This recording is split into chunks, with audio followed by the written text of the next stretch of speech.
Hey guys, so I am here. It is the day after my birthday. I'm here at the gym and I'm gonna do a quick workout for you guys. Last week on Instagram I asked what you wanted to see and the majority of you said a no equipment workout, but it was honestly kind of 50-50 as far as upper body and lower body. So I'm just gonna do lower body this week and I'll do upper body next. It's the day after my birthday, like I said. So I'm feeling a little like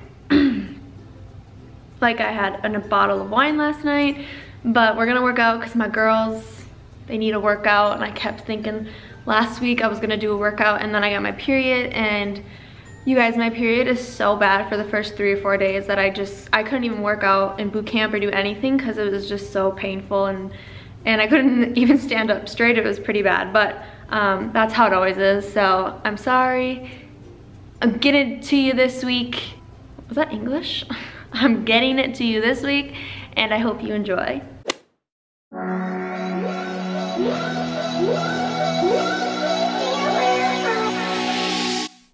Alright, I'm going to do a voiceover during this workout so I can kind of explain a few things. In this first exercise, I'm kind of doing a little side-to-side shuffle, in and out squats. This would be a really great exercise to add a band around your thighs, or if you have a dumbbell, you could hold it in your hands there as well. But as you see, as I'm going side to side, I'm kind of dipping down a little bit lower and keeping that squat position. So I'm kind of pulsing and squatting at the same time.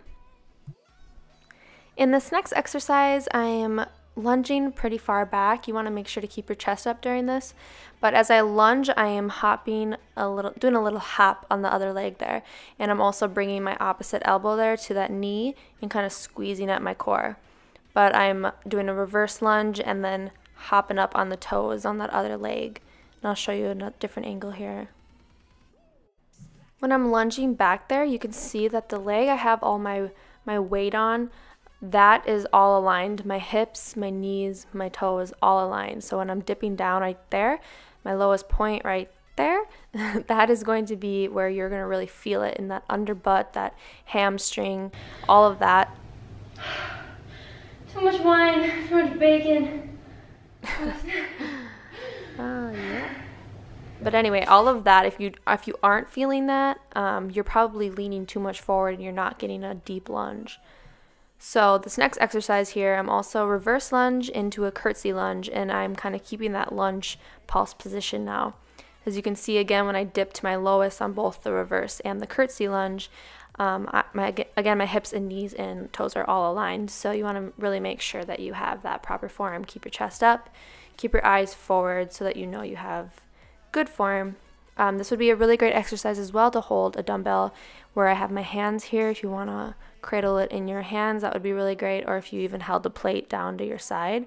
If you brought your hands down to your side and held a weighted plate, that would be really great too.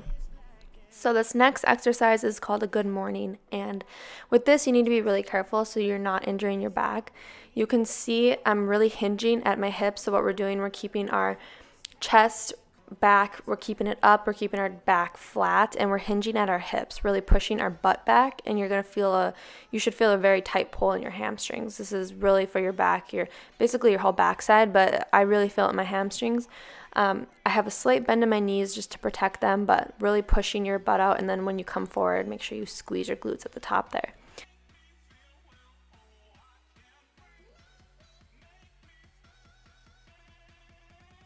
I'm keeping my hands up in my head so I know that my back is straight, because I want to make sure you're squeezing your back as you come down too, so that you know you're in good position.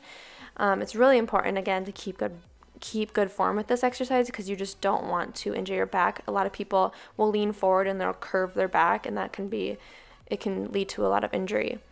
So this next exercise, what I'm doing here, after I'm popping my leg up, I'm bringing that leg in to squeeze at my core, and you really want to focus on like squeezing right there and then popping your leg up for a glute kickback.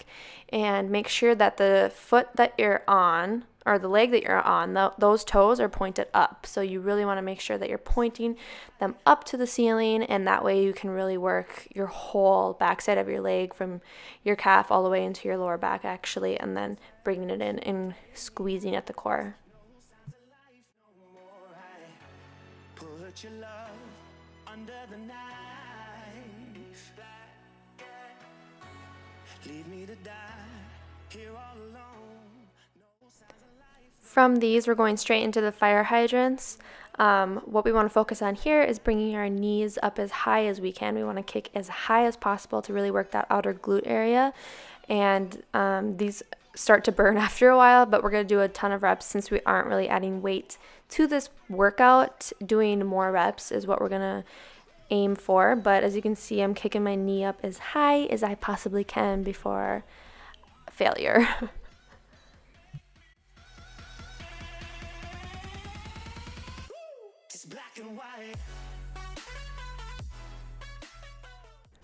This next exercise will also work your outer glutes, just like the fire hydrants will, but we're squatting down and then lifting our leg up as high as we can to the side. And you could also hold the dumbbell in your hands, where my hands are here. Again, you could hold a dumbbell. It would just make it a little more challenging, and if you do have access to that, I would highly recommend adding one.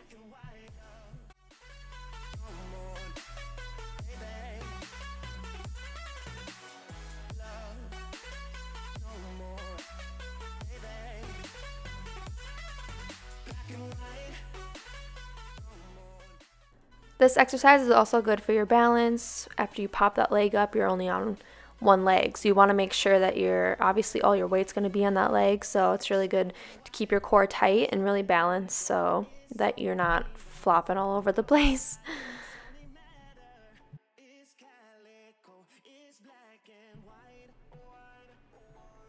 I kind of look like a fairy doing this exercise, but we don't judge here, remember? So this is a star jump. I'm going down into almost like a narrow squat and touching my fingers to my toes and keeping my chest up. Again, we don't want to just like reach over and roll our back. We want to make sure we're actually squatting down. So after we touch our toes, we're jumping up into a star, because you are a star. And we really want to explode when we come up, really like bringing our legs out as far as we possibly can. I know it's kind of an awkward exercise, but it is really good. We're going to get our heart rate up in this one again and also work the legs. So this next little series of exercises, we're going to keep our heels as close to our glutes as possible. This is going to really work that underbutt area and the hamstrings. So we're coming up for the hip thrust. Make sure that you're just tapping at the bottom there and then exploding up as high as you possibly can and squeezing the glutes. This really, having your feet closer to your glutes, like I said, just really works the hamstrings and underbutt, which is what I am trying to target in this specific exercise. So we're going to do 10, and then we're immediately jumping into 10 single leg. And once you've done 10 single leg, you'll do the other leg. But in these single legs, make sure that you're still getting up as high as you possibly can and squeezing, because that's really gonna make the exercise, especially if you're not having any weight to this. If you do have ankle weights, or if you have like a plate or a dumbbell to put on your hips while you're doing this, that would be really great as well. Leave me to die here all alone. No signs of life no more, no. A crying dove may never fly.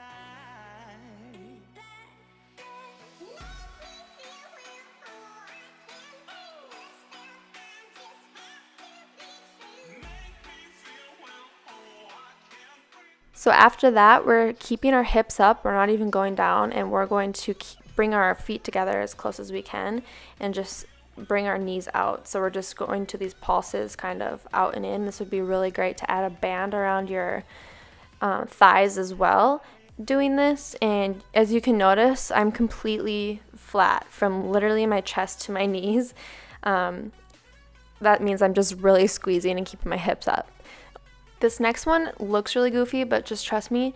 So what I'm doing is I'm basically shifting my weight into a different quad and glute simultaneously. I'm kind of doing like a little hip roll, but once you're up in this like hip bridge and you're doing this, it really, really burns that leg that you are putting all the weight into. So once you drop it on one quad and glute, you're bringing it to the next, and you're doing this hip and you're kind of squeezing at the top right there, and you're just repeating that motion. And trust me, it just burns like nuts. So I hope you guys enjoyed this workout. If you did, please give this video a thumbs up and don't forget to subscribe on your way out. All the information for this workout will be on the blog, which will be linked in the description down below. I will see you guys in the next one. Bye.